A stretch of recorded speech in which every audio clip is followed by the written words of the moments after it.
জিবরাইল আলাইহিস সালাম নবীজির কাছে আসছে, হাঁটুর সাথে হাঁটু লাগায়া বসছেন। নবীজিকে কয়েকটি প্রশ্ন করেছেন, নবীজি জবাব দিয়েছেন। সাহাবায়ে কেরাম যতক্ষণ না নবীজির কাছ থেকে জিবরাইল আলাইহিস সালামের পরিচয় জানতে পেরেছে, ততক্ষণ পর্যন্ত তারা জানতে পারে নাই প্রশ্নকারী কে। এক নম্বরে নবীজিকে প্রশ্ন করলেন জিবরাইল আলাইহিস সালাম, আখবিরনি আনিল ইসলাম, আপনি আমাকে ইসলামের ব্যাপারে খবর দেন, ইসলামের ব্যাপারে বলেন, ইসলাম কি জিনিস। আপনাদেরও জবাবটা জানা আছে, যদি জানা থাকে কার্পণ্যতা করব না, জবান খুলে দিয়ে জবাব দিব। বলেন তো ইসলামের ভিত্তি কয়টা? ইসলামের ভিত্তি 5টা। নবীজি এই 5টি বিষয়ের কথা বললেন। এরপরে নবীজিকে প্রশ্ন করা হলো, আখবিরনি আনিল ঈমান, আপনি আমাকে বলেন ঈমান কি জিনিস, ঈমানের ব্যাপারে খবর দেন। একটু আগে আপনাদের বললাম, বলেন তো ঈমানের ভিত্তি কয়টা? আরো জোরে কোন কয়টা? 6টা। নবীজি এই 6টি বিষয়ের কথা বললেন। এরপরে নবীজিকে প্রশ্ন করা হলো, আখবিরনি আনিল ইহসান, আপনি আমাকে বলেন ইহসান কি জিনিস। নবীজি জবাব দিলেন, আন তা'বুদাল্লাহা কাআন্নাকা তারাহু ফাইন লাম তাকুন তারাহু ফাইন্নাহু ইয়ারাকা। নবীজি বলেন, তুমি এমন ভাবে আল্লাহ তাআলার ইবাদত করবা কেমন যেন তুমি আল্লাহকে দেখতেছ। ফাইন লাম তাকুন তারাহু, আর যদি তুমি তাকে দেখতে না পাও, ফাইন্নাহু ইয়ারাকা, যে তিনি তোমাকে দেখতেছেন। তার মানে আমি যখন ইবাদত করব, আমার মধ্যে 2 হালতের এক হালত, বলে আমি আমার রবকে দেখতেছি। যদি আমি তাকে নাও দেখি, আমাকে আপনাকে সবাইকে সর্বসময় যিনি দেখেন তিনি কে? কিন্তু আল্লাহ তাআলা দেখতেছে, এ চিন্তা আমার আপনার মধ্যে নাই। এরপরে নবীজিকে প্রশ্ন করা হলো, আখবিরনি আনিস সাআহ, কিয়ামত কখন সংগঠিত হবে? নবীজি সাল্লাল্লাহু আলাইহি ওয়াসাল্লাম এই প্রশ্নের জবাবে বললেন, মাল মাসউলু আনহা বিআলামা মিনাস সাইল। নবীজি বলেন, এই ব্যাপারে যাকে প্রশ্ন করা হয়েছে তিনি প্রশ্নকারীর চাইতে বেশি জানেন না। প্রশ্নকারীর চেয়ে বেশি জানেন না, তার মানে প্রশ্নকারীর সমান সমান জানে। সমান সমান কি জানে? মূলত নবীজি বলতে চায়, ভাই জিবরিল, আপনিও জানেন কিয়ামত কখন সংগঠিত হবে, আল্লাহ ছাড়া কেউ জানে না। আমিও ওইটা জানি যে কিয়ামত কখন সংগঠিত হবে, আল্লাহ ছাড়া কেউ জানে না। তার মানে কিয়ামত কখন সংগঠিত হবে আপনিও জানেন না, আমিও জানি না। কেন? কারণ জিবরাইল আলাইহিস সালাম আলিমুল গায়েব না, আমার আপনার নবীজিও আলিমুল গায়েব। তিনি আলিমুল গায়েব না, এই কারণে তার মর্যাদা কমে যায় নাই। এই হাদিসের মধ্যে 2টা আলামতের কথা আছে, যেহেতু হাদিসটা পাঠ করলাম 2 আলামতের কথাও একটু কয়া দেই।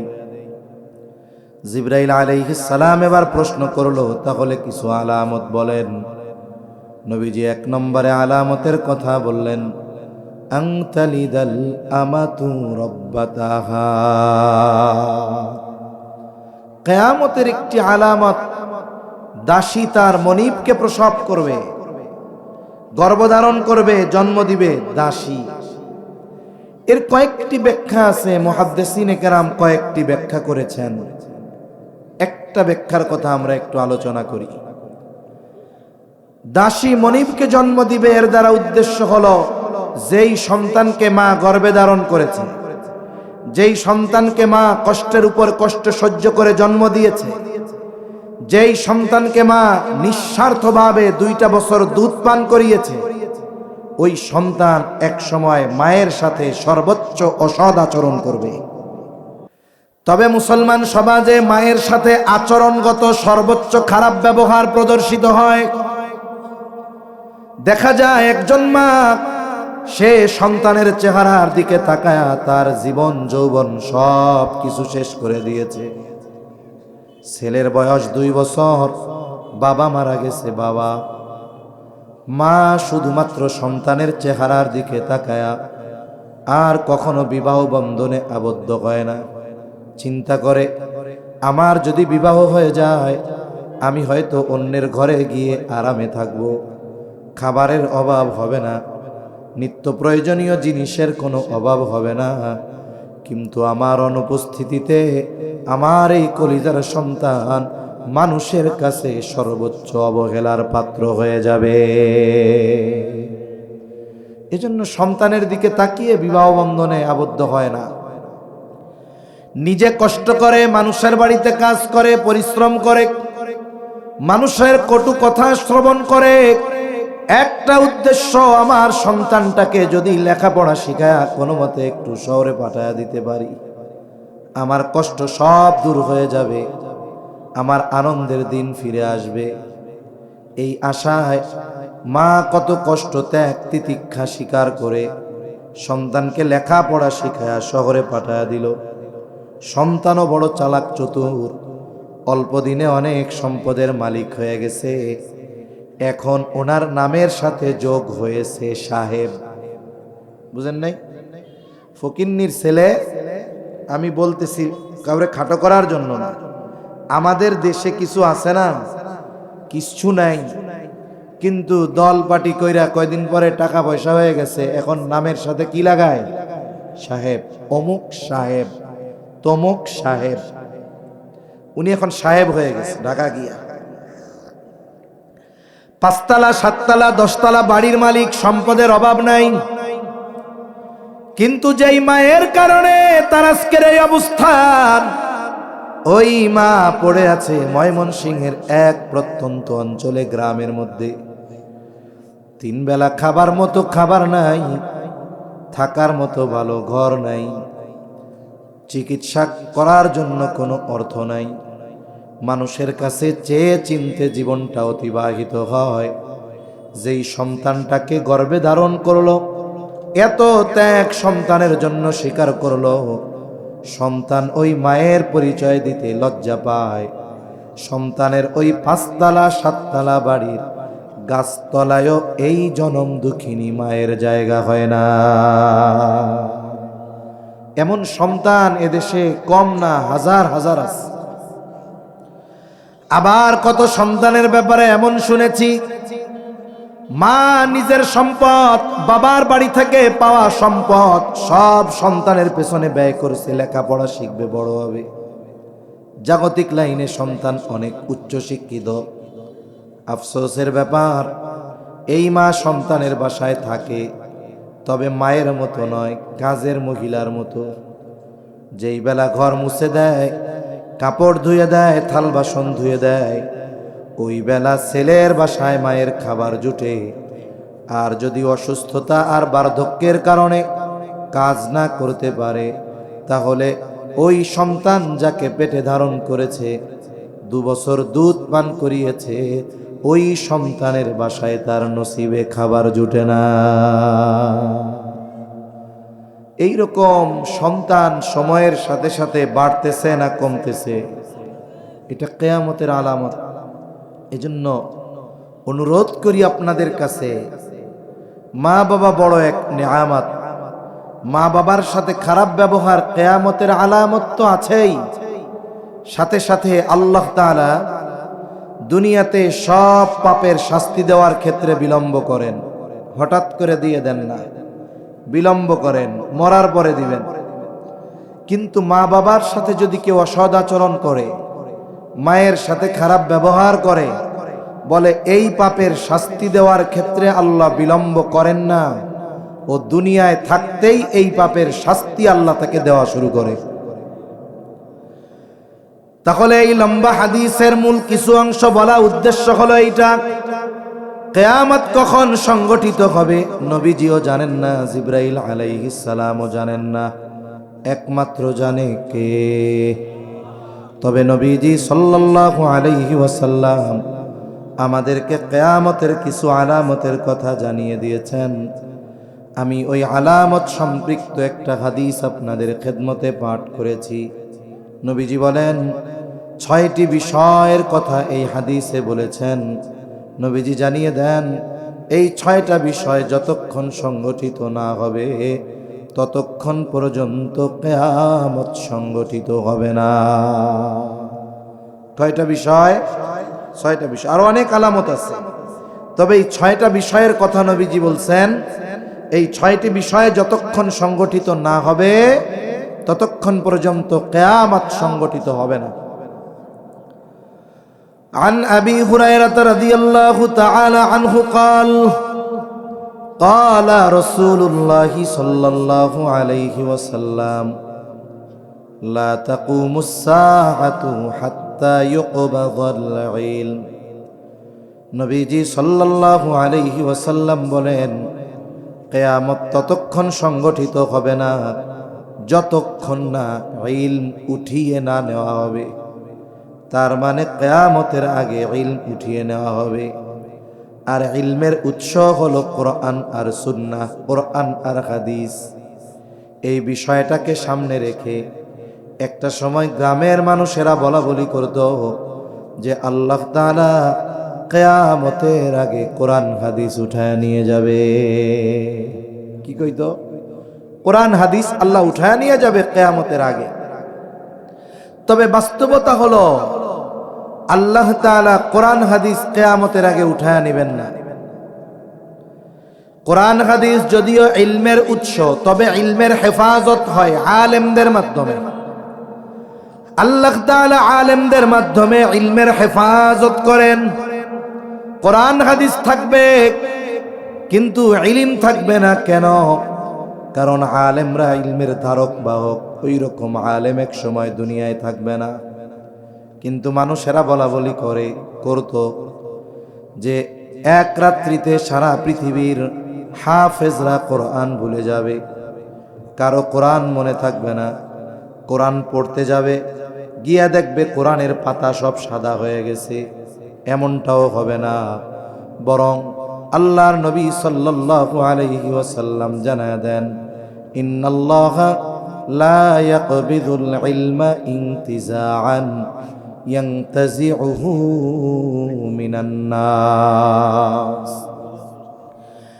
ইলম আল্লাহ কিভাবে উঠায় নেবেন? নবীজি বলেন নিশ্চয়ই আল্লাহ তাআলা বান্দার অন্তর থেকে একত্রে ইলম উঠায় নেবেন না।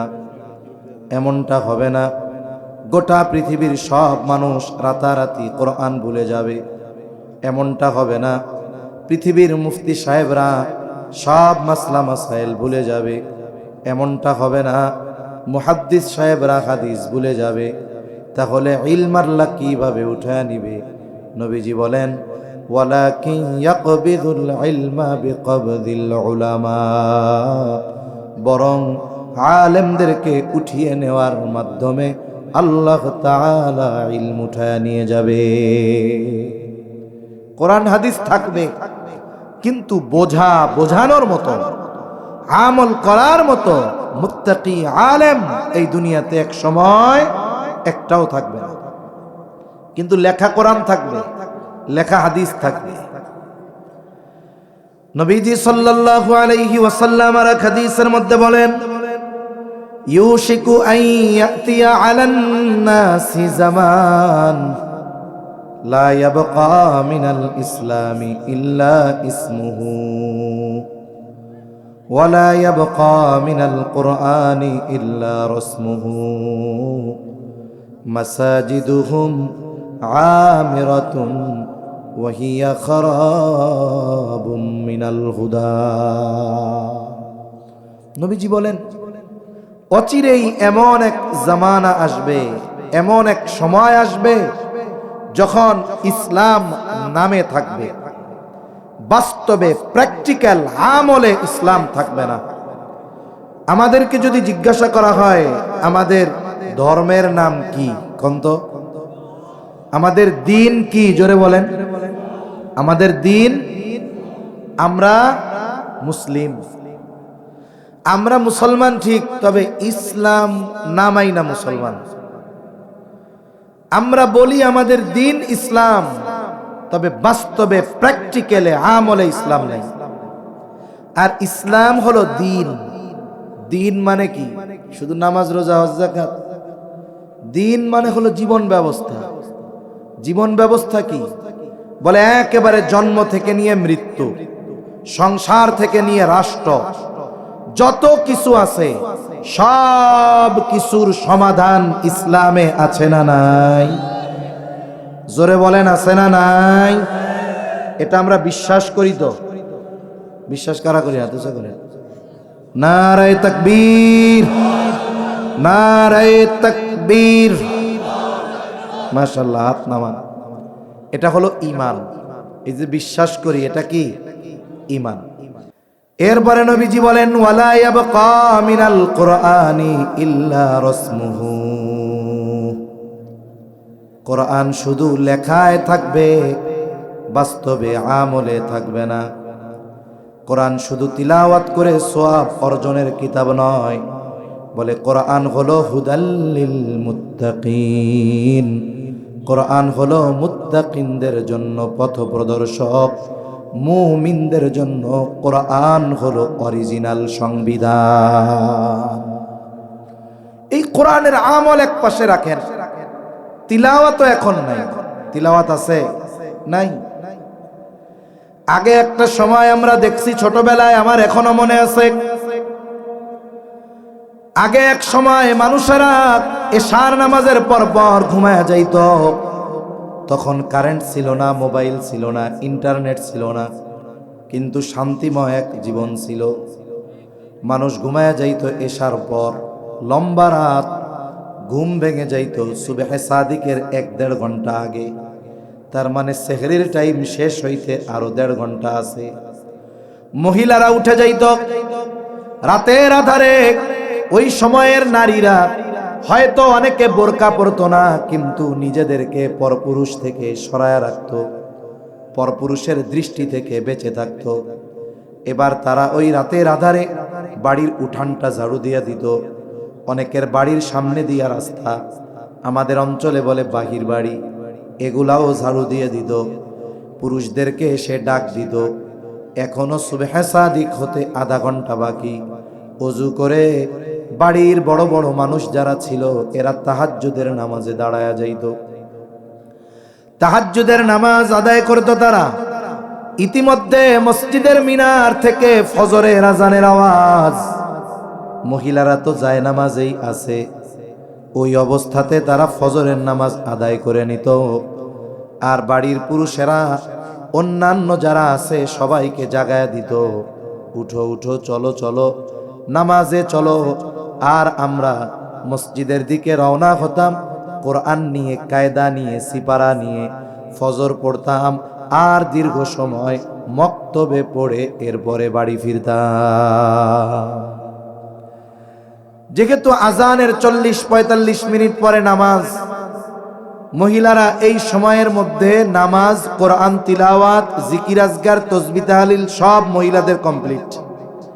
আর পুরুষরা ফজরের নামাজ পড়ে কিছু মামুলাত, কিছু তাসবিহ তাহলিল পাঠ করে বাড়িতে আসত। আর মহিলারা চা বিস্কিট নিয়ে, চা মুড়ি নিয়ে, গুড় মুড়ি নিয়ে বসে থাকত। বাড়ির কর্তা আসছে, হালকা নাস্তা সেরে বাড়ির কর্তা কোরআন শরীফটা নিয়ে বারান্দায় অথবা কাচারি ঘরে তিলাওয়াত শুরু করে দিত। আর মহিলারা বাড়ির কাজ শুরু করে দিত। দেখা যাইত ওই সময়টাতে যদি কোনো ব্যক্তি ফজরের পরে গ্রামের পথে চলতো, প্রত্যেকটা বাড়ি থেকে ফজরের পর গুনগুন কোরআন তিলাওয়াতের আওয়াজ পাওয়া যাইত। তিলাওয়াতের আওয়াজ পাওয়া যাইত, শুদ্ধ হোক বা অশুদ্ধ। কোরআনটা খুলতো, আদব আর মুহাব্বতের সাথে লেখাগুলোর নিচ দিয়ে হাত দিত। এরপরে পড়া শেষ হলে সুন্দর মতো হাত দিয়ে মুছে, বুকে কপালে চুমা দিয়া, গেলাফে মুড়াইয়া কোরআন শরীফটা বিকালে বা সন্ধ্যায় তিলাওয়াতের জন্য আবার তাকে উঠায় রাখত। তাহলে একটা সময় তিলাওয়াত ছিল, আফসোস এখন তিলাওয়াতও নাই, আমলও নাই, তিলাওয়াতও নাই। অনেকের ঘরে কোরআন আছে, অযত্ন আর অবহেলায় পড়ে আছে। দেখা যায় বাপ মারা গেছিল 10 বছর আগে, কোরআনটা ওই দিন নামাইছিল তাকের থেকে, আলমারির উপর থেকে। ওই যে কোরআন রাখছে 10 বছরের মধ্যে নামানোর খবর নাই, অপেক্ষায় আছে কোন দিন মা মরবে, এরপরে আবার ওই কোরআনটা নামাবে। কোরআনের তিলাওয়াত নাই, অবস্থা তো এমন, কোরআনের প্রতি আজমত, মোহাব্বত, ভালোবাসাও নাই। সারা দেশে সফরের কারণে অনেক তিক্ত আর কষ্টের দৃশ্য দেখতে হয়। বর্তমান সময়ের অবস্থা এমন, বাস্তবতা হলো এইরকম, গ্রামের মানুষের ঘর অনুন্নত হতে পারে, কিন্তু সবাই চেষ্টা করে মসজিদটা যেন উন্নত হয়। মসজিদের মধ্যে মার্বেল লাগানো, ঝাড়বাতি, অনেক ডেকোরেশন, এত সুন্দর, কিন্তু এই সুন্দর চাকচিক্যময় মসজিদে সবচাইতে অযত্ন আর অবহেলায় যেই জিনিস, সেটার নাম হলো কোরআনুল কারীম। আমি জানি না আপনাদের এলাকায় মসজিদে ফজরের পরে কয়জন মুসল্লি তিলাওয়াত করে। অধিকাংশ জায়গায় ফজরের নামাজ শেষ, অনেক জায়গায় মক্তব্য নাই। ইমাম মুয়াজ্জিন ভাইরা চিন্তা করে যত দ্রুত তালা মাইরা গিয়ে ঘুমাইতে পারে। যদি 2-4 জন মুসল্লি তিলাওয়াত করে, অনেক সময় মসজিদের খাদেম বিরক্ত হয়, বুড়া কাম পায় না, তিলাওয়াত করতেছে, বাড়ি গিয়ে করলেই তো হয়। আছে না নাই? এই মসজিদে কোরআন আছে, যেহেতু তিলাওয়াত হয় না, কোরআন পড়ে আছে। এমনও দৃশ্য দেখার দুর্ভাগ্য আমার হইছে যে মসজিদ পাকা সুন্দর, কিন্তু ওই মসজিদে রাখা কোরআন না পড়তে পড়তে, না নামাইতে নামাইতে ওই কোরআনের উপরে ধুলাবালি জমে গেছে, সাথে সাথে টিকটিকি আর তেলাপোকা কোরআনের উপরে পায়খানা করে রাখছে। অথচ মসজিদ এসি, ফ্লোরের মধ্যে মার্বেল, উপরে ঝাড়বাতি, এসি লাগানো, সুপার ডেকোরেশন, অথচ সবচাইতে অবহেলায় যেই জিনিস, সেটার নাম হলো কোরআন। যেই কোরআনের কারণে উম্মতে মুহাম্মাদির এত সম্মান, সেই কোরআনের আজমতটাও আমাদের মধ্যে এখন নাই। এজন্য আমাদের মসজিদে ঘরে যাদের কোরআন আছে, সবচাইতে দামি কাপড় কিনে কোরআনের গিলাফ বানাবো কোন ইনশাআল্লাহ।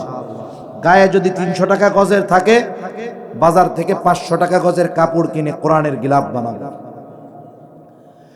কথা অনেক দূর চলে যাচ্ছে। কথা হলো, আল্লাহর নবী বলেন, আল্লাহ তাআলা বান্দার অন্তর থেকে একত্রে ইলম উঠায় নেন না, তবে আলেমদেরকে উঠিয়ে নেওয়ার মাধ্যমে ইলম উঠায় নিয়ে যান। সম্প্রতি সময়ে কাছাকাছি অতীতে যেই সমস্ত মুহাক্কিক উলামায়ে কেরাম ইন্তেকাল করেছেন, যেমন শাইখুল ইসলাম আল্লামা শাহ আহমদ শফি রহমাতুল্লাহি আলাইহি, মুফতি আব্দুস সালাম চটগামি রহমাতুল্লাহি আলাইহি, শাইখুল হাদিস আল্লামা আজিজুল হক রহমাতুল্লাহি আলাইহি, শাইখ বালিয়া রহমাতুল্লাহি আলাইহি, এই ধরনের যত মুরব্বীরা দুনিয়া থেকে চলে গেছে, ওনারা চলে যাওয়ার পর ওনারা যেই দায়িত্বে ছিলেন, ওই দায়িত্বে আর একজন বসছে। হাটহাজারীর প্রধান মুফতি ছিলেন আব্দুস সালাম চটগামি রহমাতুল্লাহি আলাইহি, উনি ইন্তেকাল করেছে। ওনার দায়িত্ব নিয়ে আর একজন ওনার চেয়ারে বসেছে।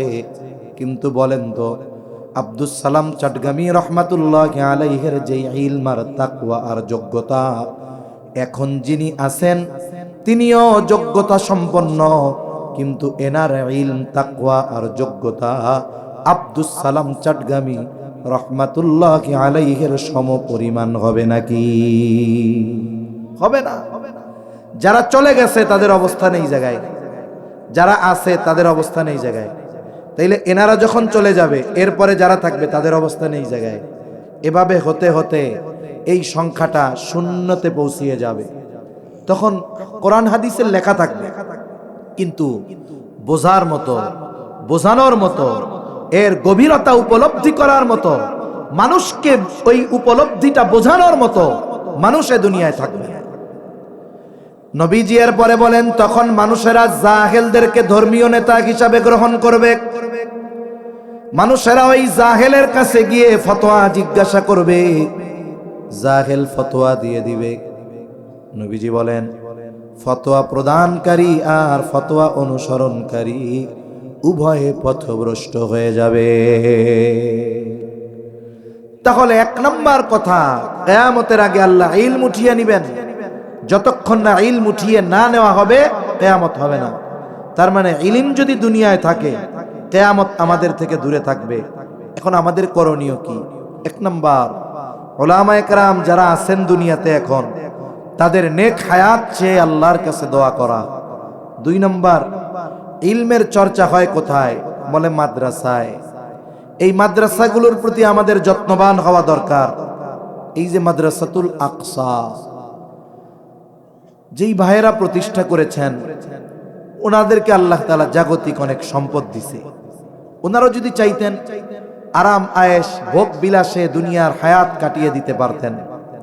এত সুন্দর এক দ্বীনি প্রতিষ্ঠান হচ্ছে, এই প্রতিষ্ঠানগুলোয় কি হবে? ছোট ছোট বাচ্চারা ভর্তি হবে, তারা কোরআন শিখবে, হাদিস শিখবে, ইলম শিখবে। আজকের এই ছোট বাচ্চা এক সময় বড় হয়ে হাটহাজারী যাবে, নানুপুর যাবে, ফরিদাবাদ যাবে, যাত্রাবাড়ি যাবে, পটিয়া যাবে, মেখল যাবে। এই ছোট বাচ্চারা একদিন ওই সমস্ত দ্বীনি প্রতিষ্ঠানে যাবে, যুগ শ্রেষ্ঠ মুহাক্কিক বুজুর্গদের সোহবতে থেকে ইলমের হেফাজতকারী হবে। এজন্য মাদ্রাসা যতদিন থাকবে, কিয়ামত আমাদের থেকে দূরে থাকবে। কেন? মাদ্রাসা যতদিন থাকবে ইলমের চর্চা থাকবে, ইলমের চর্চা যতদিন থাকবে ইলমের হেফাজতকারীরা আলেমরা থাকবে, আর আলেম থাকবে, ইলম থাকবে, আল্লাহ তাআলা এদের সম্মানে কিয়ামতকে দূরে সরায় রাখবে। সুবহান। এজন্য মাদ্রাসাগুলোর প্রতি আমরা যত্নবান হব ইনশাআল্লাহ। দুই নাম্বার, নবীজি সাল্লাল্লাহু আলাইহি ওয়াসাল্লাম বলেন, ওয়া তাকসুরাজ জালাজিলু, কিয়ামতের আগে জালজালা, ভূমিকম্প বেড়ে যাবে। ভূতত্ত্ববিদরা বলেন 21 শতাব্দীতে ভূমিকম্প বাড়ছে। শুধু তাই না, ওনারা বলেন পৃথিবীতে দৈনিক 50,000-এর উপরে ভূমিকম্প হয়, কিন্তু কম্পনের মাত্রা তীব্র না হওয়ায়, এই মাত্রা কম হওয়ার কারণে এই ভূমির কম্পন মানুষ অনুভব করতে পারে না।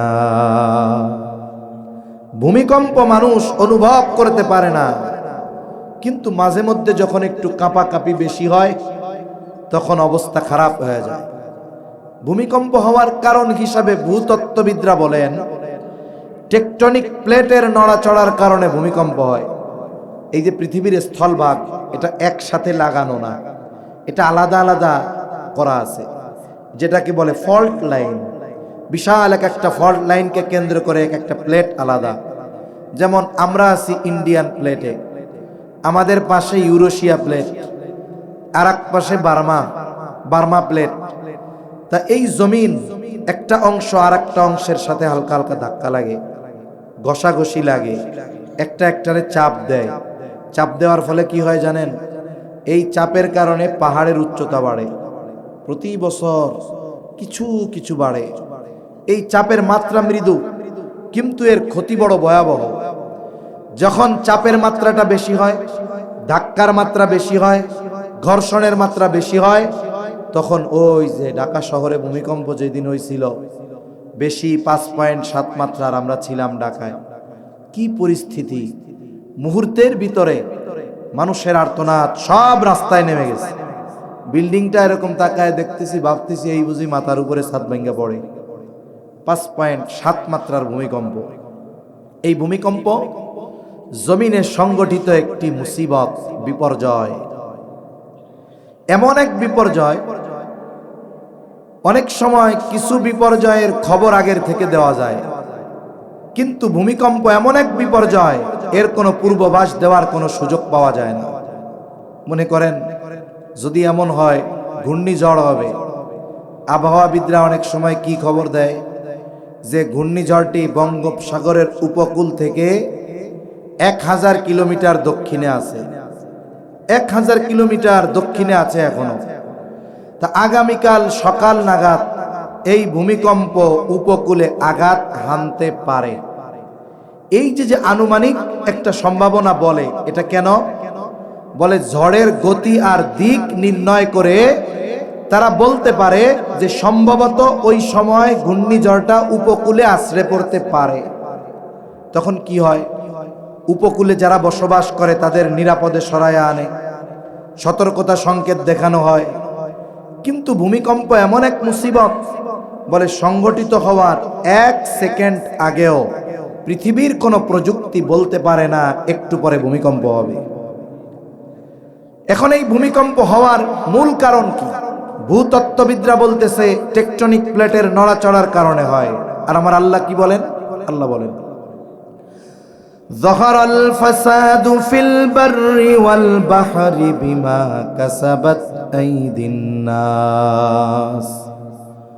আল্লাহ তাআলা বলেন, পানিতে স্থলে যত ধরনের বিপর্যয় সংঘটিত হয় সব মানুষের হাতের কামাই।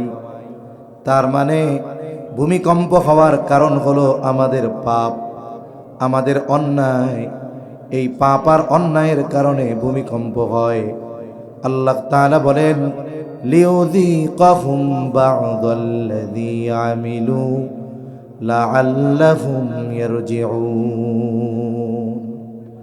তাহলে ভূমিকম্প হওয়ার কারণ হলো আমাদের পাপ। জোরে বলেন, ভূমিকম্প হওয়ার কারণ কি? কি আপনারা কি ঘুমায় গেছেন? তাহলে ভূমিকম্প কেন হয়? কাদের পাপের কারণে? আমাদের। আল্লাহ বলেন যে এটা মানুষের হাতের কামাই।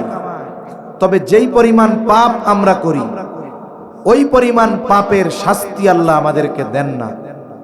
দেন কতটুকু? লিউযীকাহুম বা'দাল্লাযী আমিলু, একেবারে অতি সামান্য যেই পরিমাণ পাপ করি ওই পরিমাণ পাপের শাস্তি নয়, সামান্য পরিমাণের শাস্তি আমাদের আস্বাদন করানো হয়। আল্লাহ তাআলা এই যে শাস্তি দেন, কেন দেন? আমাদেরকে ধ্বংস করে দেওয়ার জন্য দেন না। কেন দেন? আল্লাহ তাআলা বলেন, লাআল্লাহুম ইয়ারজিউন। এই পাপের শাস্তি দেওয়ার অন্যতম কারণ হলো যাতে করে আমরা আল্লাহর দিকে প্রত্যাবর্তন করি। পাপের কারণে ভূমিকম্প, ওই পাপ ছেড়ে যেন নেকের পথে আসি, শয়তানের পথ ছেড়ে যেন আমরা আল্লাহর পথে আসি। আমাদের ঢাকা শহরে ভূমিকম্প তো অনেক অনুধাবন হয়েছে, আপনাদের অঞ্চলে হয়েছে? আল্লাহ ভূমিকম্প কেন দিছে? যেন গুনাহ ছাড়ি, আল্লাহর পথে যেন আসি, মসজিদ অভিমুখী যেন হই, চার দোকানের আড্ডা যেন বাদ দেই, মোবাইল টেলিভিশনের গুনাহ যেন বাদ দেই। কিন্তু বলেন তো, ভূমিকম্পের পরে আপনাদের এলাকার মসজিদগুলাতে মুসল্লির সংখ্যা ফজরে জুমার দিনের মতো হয়ে গেছে? আমার তো মনে হয় আরো কমছে, ঠিক কিনা? চার দোকানগুলো বন্ধ হয়ে গেছে। চার দোকানের টেলিভিশনগুলোতে শুধু এখন সূরা কেরাত আর মক্কা মদিনার ওই নামাজের ভিডিও চলে। নাচ গান আছে এখনো, গীবত এখনো দেশে আছে। তার মানে কি হইছে? শাস্তি যেই জন্য দিছে আমাদের কোনো পরিবর্তন হয় নাই। মনে করেন সন্তান অপরাধ করছে বা ছাত্র অপরাধ করেছে, পিতা অথবা শিক্ষক শাস্তি দিয়েছে। উদ্দেশ্য কি? যেই অপরাধ করছে এটা যেন সে আর না করে। কিন্তু দেখা গেল শাস্তি দেওয়ার 2 সপ্তাহ পরে আবার ওই অপরাধ করা শুরু করলো। বলেন তো, এই পর্যায়ে শাস্তির মাত্রা আগের চাইতে বেশি হবে না কম হবে? জোরে বলেন। তাহলে আমাদের পাপের কারণে 5.7 মাত্রার ভূমিকম্প হয়েছে। আমরা যদি আমাদের পাপ থেকে না ফিরি, আল্লাহর পথে যদি না আসি, দ্বীনের পথে যদি না আসি, তাহলে ভবিষ্যতে 5.7 না 7.5 মাত্রার ভূমিকম্প আমাদের উপরে আসতে পারে, ঠিক কিনা বলে? এই জন্য পাপাচার থেকে ফেরা দরকার। তাহলে নবীজি 1 নাম্বার বলেন, কিয়ামত ততক্ষণ হবে না যতক্ষণ না ইলম উঠিয়ে না নেওয়া হবে। 2 নাম্বার নবীজি বলেন, ওয়াতাকসুরাজ জালাজিলু, কিয়ামতের আগে জালজালা ভূমিকম্প বেড়ে যাবে। আমাদের পাপ থেকে বাঁচতে হবে। বলতে পারেন, হুজুর আমরা ময়মনসিংহের এই কয়জন মানুষ যদি পাপ ছেড়ে দেই তাহলে কি আর ভূমিকম্প হবে না? বলে হবে। তবে হ্যাঁ, আমরা তো আল্লাহর কাছে বলতে পারবো, আল্লাহ আমি পাপ করি নাই, অধীনস্থদেরকে পাপ থেকে ফিরায় রাখছি। আর যখন পাপের আধিক্য হয়ে যায়, তখন যদি কোনো গজব আল্লাহ দেয়, ভালো মানুষরাও ওই আযাব থেকে বাঁচতে পারে না। তবে আল্লাহর কাছে জবাব দেওয়ার সুযোগ থাকবে, ও রব, আমরা তো পাপাচারে লিপ্ত ছিলাম না, আমি পাপ করি নাই, অধীনস্থদের বাঁচিয়েছি, কিন্তু আমার সমাজ, রাষ্ট্র, এনাদেরকে তো পাপ থেকে ফেরানোর মতো সুযোগ আমার নাই, এজন্য আমারে আপনি মাফ করেন। আশা করা যায় আল্লাহ তাআলা এই কারণে মাফ করে দিতে পারেন কি পারেন না। 3 নাম্বার, নবীজি সাল্লাল্লাহু আলাইহি ওয়াসাল্লাম বলেন, ওয়ায়াতাকারাবাজ জামান। নবীজি বলেন, কিয়ামতের আগে সময় সংকুচিত হয়ে যাবে। মুহাদ্দিসিনে কেরাম বলেন, এটার দ্বারা উদ্দেশ্য হলো সময় থেকে বরকত উঠে যাবে। সময়ের মধ্যে বরকত থাকবে না। সময় হলো এমন এক জিনিস, এটা রাবারের মতো। কিসের মতো? রাবারের মতো। মনে করেন এটা 10 ইঞ্চি, কয় ইঞ্চি? এটা একটা রাবার। এটার যদি আমি টান দেই, এটা 100 ইঞ্চি হয়ে যাবে।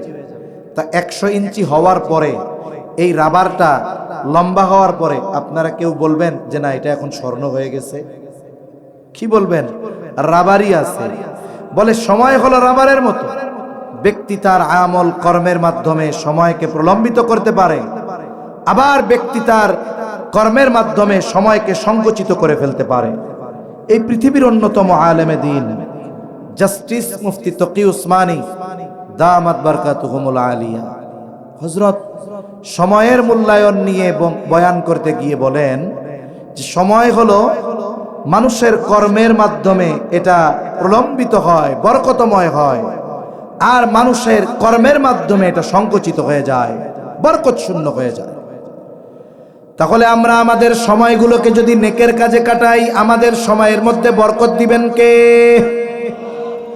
ভালো কাজে সময় ধীরে ধীরে যায়, অহেতুকার গুনার কাজে সময়টা দেখবেন দ্রুততার সাথে চলে যায়।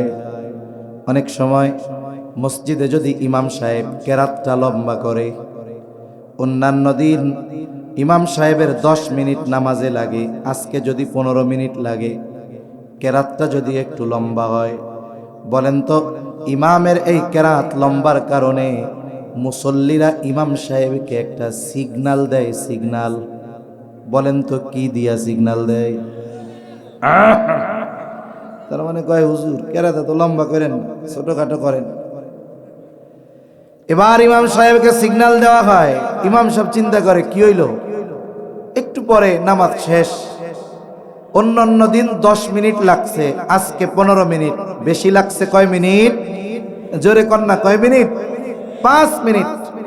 এখন এই 5 মিনিট আমার ব্রেনের মধ্যে মনে হয় যে সময়টা অনেক লম্বা যাইতেছে, অথচ এই 5 মিনিট আসি কিসের মধ্যে? ঈমানের মধ্যে পরে সবচাইতে গুরুত্বপূর্ণ ইবাদত নামাজের মধ্যে। ওইখানে আল্লাহর সাথে বান্দার কথোপকথন চলতেছে, অথচ এই 5 মিনিট সময়টা আমার আপনার যায় খুব ধীরে ধীরে ধীরে। এজন্য ব্রেন বলে সময়টা ধীরে যাচ্ছে, অথচ ওই ব্যক্তি যে নামাজের মধ্যে কাশাকাশি করছে যে কেরাত লম্বা হইতেছে, ওই ব্যক্তি নামাজ শেষ করে চায়ের দোকানে বসছে সকাল 6টা, একটানা বসছে 5 ঘন্টা, উঠছে সকাল 11টায়। 5 মিনিট নামাজের মধ্যে সহ্য হয় নাই, কিন্তু 5 ঘন্টা এক জায়গায় বসে আড্ডা দিছে, চোখের পলকে সময় চলে গেছে, সে টেরও পায় নাই। ঠিক কিনা বলেন? তাহলে কি হলো?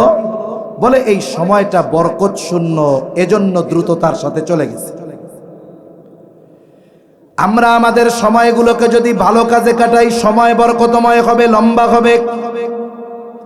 এই দুনিয়াতে আল্লাহ তাআলা আমাদেরকে যত নেয়ামত দিয়েছেন, এর মধ্যে অন্যতম নেয়ামত হলো হায়াত, সময়।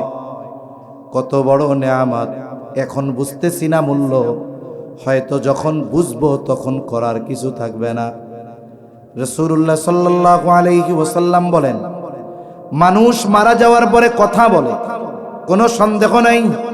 তবে নবীজি জানায় দেন, মৃত মানুষের এই কথা দুনিয়ার জীবিত মানুষ শুনতে পারে না। যদি শুনতে পারত তাহলে ভয়ে দাফন কাফন করা বাদ দিয়ে দিত। দুনিয়ার মানুষ শোনে না, কিন্তু শোনে কে? আরো জোরে বলেন কে? আল্লাহ তাআলা শুনে। এক এক ধরনের মানুষ এক এক ধরনের কথা বলে মরার পর। কেউ কেউ কি বলে, যারা দুনিয়াতে হায়াত নষ্ট করেছে, ভালো কাজে সময় ব্যয় করে নাই। আল্লাহ তাআলা দুনিয়ায় সম্পদ দিয়েছিল, কিন্তু ভালো কাজে ব্যয় করার সুযোগ পায় নাই।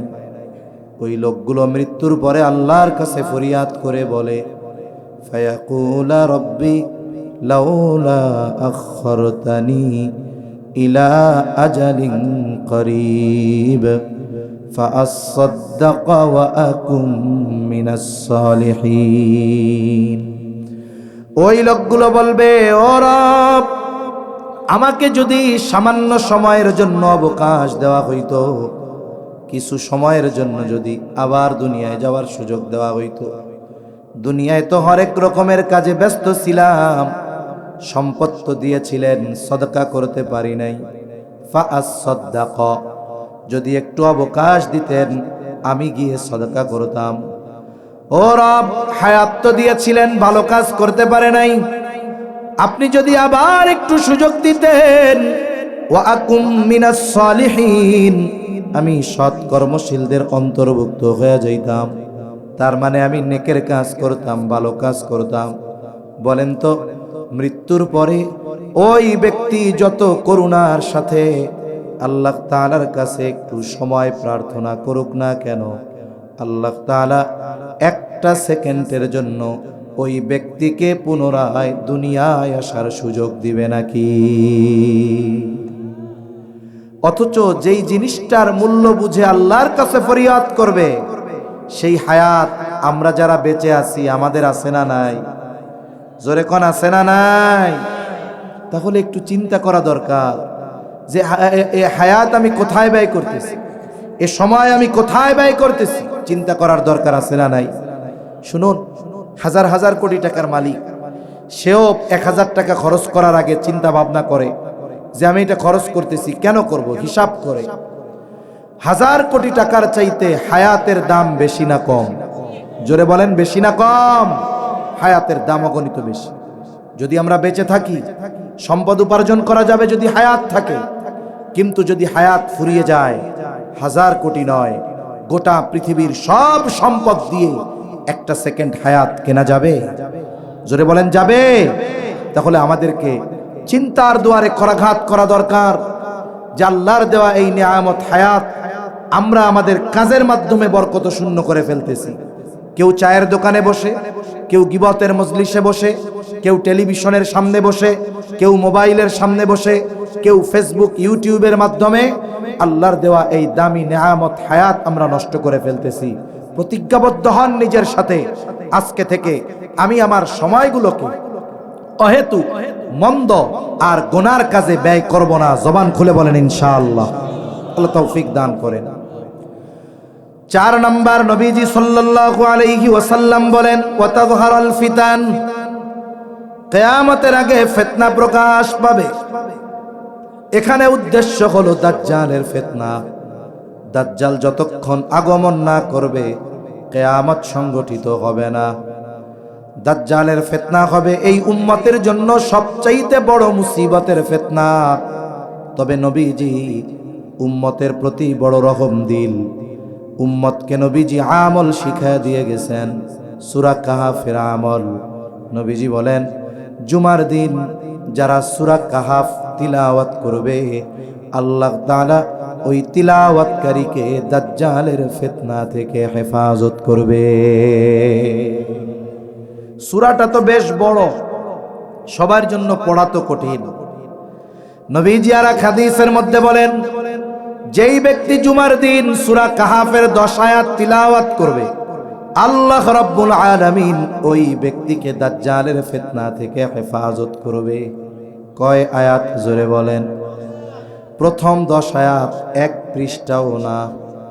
এখন যদি কেউ কোরআন না পড়তে পারে, সে যদি ইমাম সাহেবকে জুমার পরে অথবা ফজরের পরে গিয়ে বলে, হুজুর সূরা কাহাফের আমলের মাধ্যমে দাজ্জালের ফিতনা থেকে বাঁচা যায়, আমি তো পারি না, তিলাওয়াত করতে পারি না, আপনি আমারে সূরা কাহাফটা একটু তিলাওয়াত করে শোনান, 10 আয়াত শোনান। বলেন তো কোনো ইমাম সাহেব কি এটা বলবে যে আমি অনেক ব্যস্ত, আমি আপনাকে এটা শোনাতে পারবো না? কোনো ইমাম বলবে? বলবে না। আমরা যদি শুনতে থাকি 1 সপ্তাহ, 2 সপ্তাহ, 5 সপ্তাহ, 10 সপ্তাহ পর দেখা যাবে যে ব্যক্তি দেখে কোরআন পড়তে পারে না, শুনতে শুনতে সূরা কাহাফের 10 আয়াতের হাফেজ সে হয়ে যাবে ইনশাআল্লাহ। এই আমলটা জরুরি বানাবো কেন? আমাদের বুজুর্গানে দিন বলেন, দাজ্জাল হঠাৎ করে আসবে না। দাজ্জাল আগমনের প্রেক্ষাপট, ক্ষেত্র তৈরি করার জন্য দাজ্জাল আগমনের আগেও হরেক রকম বড় বড় ফিতনার আগমন ঘটবে।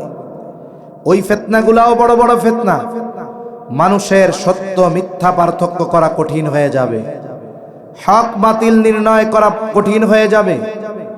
ওই সময়ও যারা সূরা কাহাফের এই আমল করবে, আশা করা যায় এই আমলের বরকতে আল্লাহ তাআলা আমলকারীকে দাজ্জাল আগমনের আগে যত ফিতনা আছে সমস্ত ফিতনা থেকে আল্লাহ হেফাজত করবে।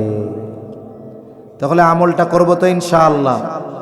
বুজুর্গানে দিন বলেন, এই আমলটা আমরা আমাদের জন্য জরুরি বানাবো। কত জরুরি? বেঁচে থাকার জন্য শ্বাস প্রশ্বাস যত জরুরি, ওই রকম জরুরি আমরা এই আমলটাকে বানাবো ইনশাআল্লাহ। 5 নাম্বার, নবীজি সাল্লাল্লাহু আলাইহি ওয়াসাল্লাম বলেন, ওয়াতাকসুরাল হারাজ, কিয়ামতের আগে হারজ বেড়ে যাবে, হত্যাকাণ্ড বেড়ে যাবে। সাহাবায়ে কেরাম নবীজি সাল্লাল্লাহু আলাইহি ওয়াসাল্লামকে বলেন, ইয়া রাসূলুল্লাহ, আমরা তো প্রতি বছর যুদ্ধের ময়দানে হাজার হাজার মুশরিকদের হত্যা করি, এটাও কি হারজ? নবীজি বললেন, না, এটা হারজ নয়। হারজের পরিচয় আছে এই হাদিসে, ওয়া হুয়াল কাতলুল কতল, এটা হলো পারস্পরিক হত্যাকাণ্ড। নবীজি বলেন, হারজ হলো প্রতিবেশী প্রতিবেশীকে হত্যা করবে, চাচা ভাতিজাকে হত্যা করবে। তার মানে এই হত্যাকাণ্ড কাফের কর্তৃক মুসলমানদের ব্যাপারে, মুসলমান কর্তৃক কাফেরদের ব্যাপারে সংগঠিত হবে না, বরং এই হত্যাকাণ্ড মুসলমানদের মধ্যে, মুসলমানদের পারস্পরিক হত্যাকাণ্ড হবে। এটা কাফেররা করবে না, মুসলমানরা কাফেরদের করবে, কাফেররা মুসলমানদের করবে, বিষয়টা এমন নয়, বরং এটা সংগঠিত হবে মুসলমানদের নিজেদের মধ্যে। বর্তমানে আমরা সবাই বলি গোটা পৃথিবীতে মুসলমানেরা মাজলুম। কোনো সন্দেহ আছে? জোরে বলেন, সন্দেহ আছে? ঘুম আসতেছে, একটা তাকবীর দেন। নারায়ে তাকবীর, আরো জোরে, নারায়ে তাকবীর। তাহলে হারজ হলো মুসলমানদের মধ্যে সংগঠিত পারস্পরিক যেই হত্যাকাণ্ড, এটা হলো হারজ। গোটা পৃথিবীতে মুসলমানেরা মাজলুম, কোনো সন্দেহ নাই। তবে এটাও বাস্তব, যদি দৈনিক কাফেররা 1100 মুসলমানকে হত্যা করে, বিপরীতে আমরা মুসলমানেরা মুসলমানদের হত্যা করি কমপক্ষে দৈনিক 1000, তাহলে বলুন তো, হত্যা মুসলমানদের কাফেররা বেশি করে না আমরা বেশি করি? আমরা বেশি। ব্যক্তিগত কারণে, পারিবারিক কারণে, সামাজিক কারণে, অর্থনৈতিক কারণে, রাজনৈতিক কারণে, প্রভাব প্রতিপত্তি বিস্তারকে কেন্দ্র করে বলেন তো একের পর এক হত্যাকাণ্ড আছে না নাই? অথচ একজন মুমিনের দাম কত বেশি। নবীজি বলেন, সিবাবুল মুমিনি ফুসুকুন ওয়া কিতালুহু কুফর। নবীজি বলেন, মুমিনকে গালি দেওয়া ফাসিকি, হত্যা করা কুফরি। স্বাভাবিকভাবে হত্যা করা কেমন কুফরি? নবী কেমন কুফরি, কেমন পাপ? একজন মুসলমানকে অন্যায়ভাবে হত্যা করা তাম দুনিয়ার সব মানুষকে হত্যা করার মতো পাপ। অথচ দেখুন এই সমাজে তুচ্ছ কারণে এক মুসলিম অপর মুসলমানকে হত্যা করে, এক প্রতিবেশী অপর প্রতিবেশীকে হত্যা করে। নবীজি এক হাদিসের মধ্যে বলেন, কিয়ামত ততক্ষণ সংগঠিত হবে না যতক্ষণ না এক প্রতিবেশী অপর প্রতিবেশীকে হত্যা করবে। অথচ প্রতিবেশীর সাথে আমাদের সম্পর্ক হওয়া দরকার ছিল ভালো, কিন্তু দেখা যায় সবচাইতে বড় শত্রুতা আমার প্রতিবেশীর সাথে। দেখা যায় কি, আমি বলি মিয়া তোমার এলাকার ঘরের মধ্যে আমার 5 হাত, ও বলে তোমার ঘরের মধ্যে আমার 10 হাত। প্রতিটা পরিবারে দেখা যায় প্রতিবেশীর সাথে দ্বন্দ্ব আছে। অথচ প্রতিবেশীর সাথে সদাচরণের ব্যাপারে নবীজি বলেন, আউসাইনি জিবরিল বিল জার হাত্তা যানানতু আন্নাহু সাইওয়ারিসাহু। জিবরাইল আলাইহিস সালাম আমাকে প্রতিবেশীর হকের ব্যাপারে এত গুরুত্ব দিচ্ছিল যে আমি এক সময় মনে করেছি হয়তো প্রতিবেশীকে ওয়ারিশ বানায় দেওয়া হবে। সুবহানাল্লাহ। অথচ এই প্রতিবেশীর সাথে আমরা খারাপ আচরণ করি।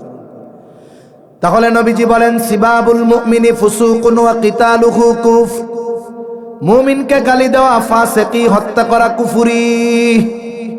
হত্যাকাণ্ড তো বহুদূর, একজন প্রকৃত মুমিন কখনো আরেক মুমিনকে গালিও দিতে পারে না, ঠিক কিনা বলেন? আমরা অনেক সময় মনে করি যে আমি নামাজ পড়ি, রোজা রাখি, হজ করেছি, আমি যাকাত দেই, আমি মনে হয় অনেক বড় মুসলমান। না না না, ইবাদত করে আবেদ হওয়া যায়, কিন্তু প্রকৃত মুসলমান হওয়ার জন্য চরিত্রকে উত্তম বানাতে হয়। নবীজির কাছে 2 জন মহিলার খবর আসছে। একজনের ব্যাপারে বলা হলো, ইয়া রাসূলুল্লাহ, এই মহিলা এমন কোন আমল নাই যেটা সে করে না। ফরজ, ওয়াজিব, সুন্নাতে মুআক্কাদা সহ দৈনিক কোরআন তিলাওয়াত, তাসবিহ, তাহলিল, আওয়াবিন, ইশরাক, চাশতের সালাত, সাথে সাথে সকাল সন্ধ্যার যত মামুলাত আছে, এরপরে আইয়াম বীজের রোজা, সোম বৃহস্পতিবারের রোজা, এমন কোনো আমল নাই সে করে না। তবে মহিলার একটা সমস্যা, সে তার প্রতিবেশীর সাথে খারাপ আচরণ করে।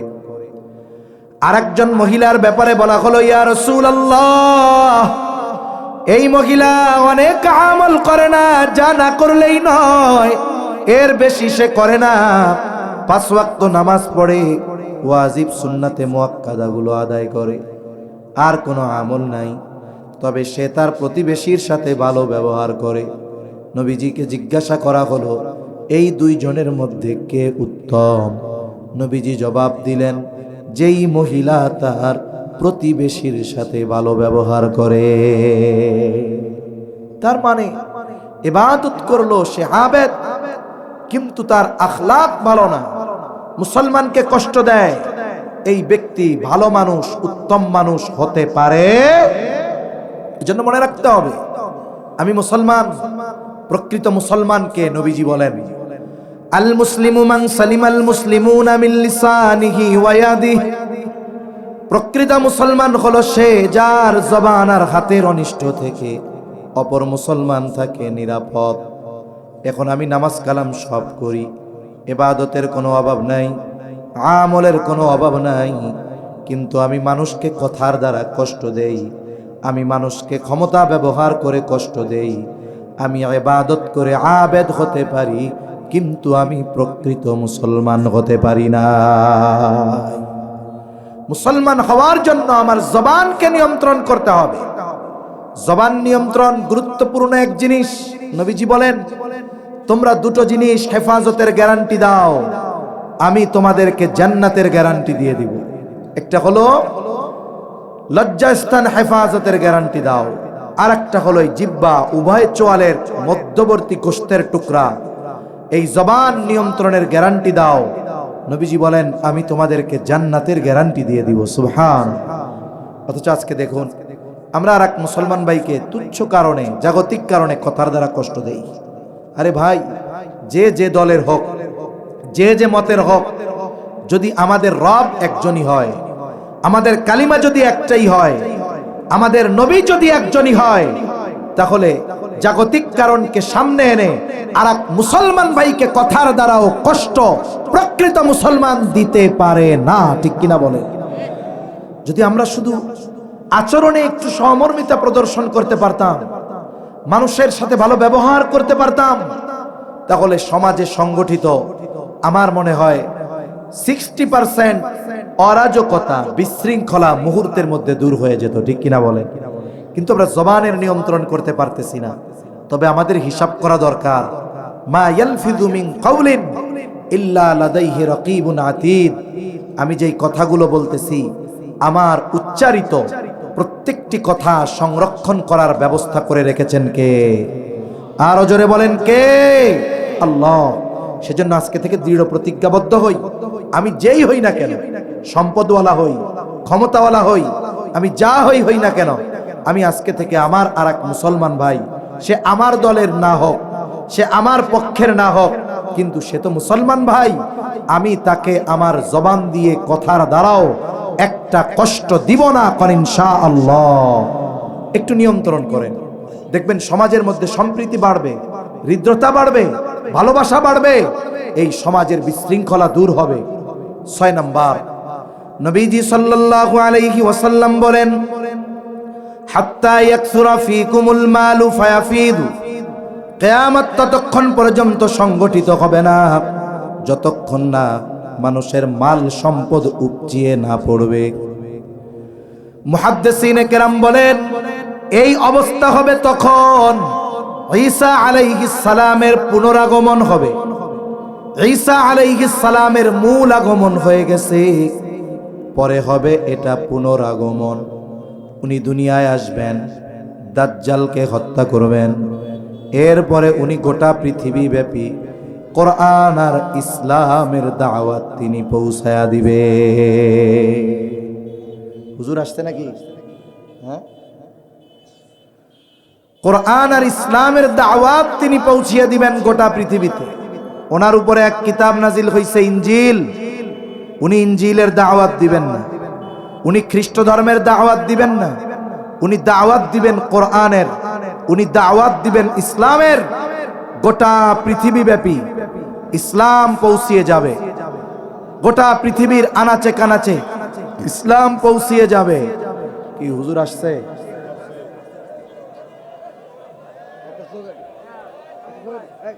তাকবীর দেন, নারায়ে তাকবীর, নারায়ে তাকবীর, নারায়ে তাকবীর। মুফতি নজরুল ইসলামের আগমন, মুফতি নজরুল ইসলামের আগমন, শুভেচ্ছার স্বাগত। মুফতি নজরুল ইসলামের আগমন,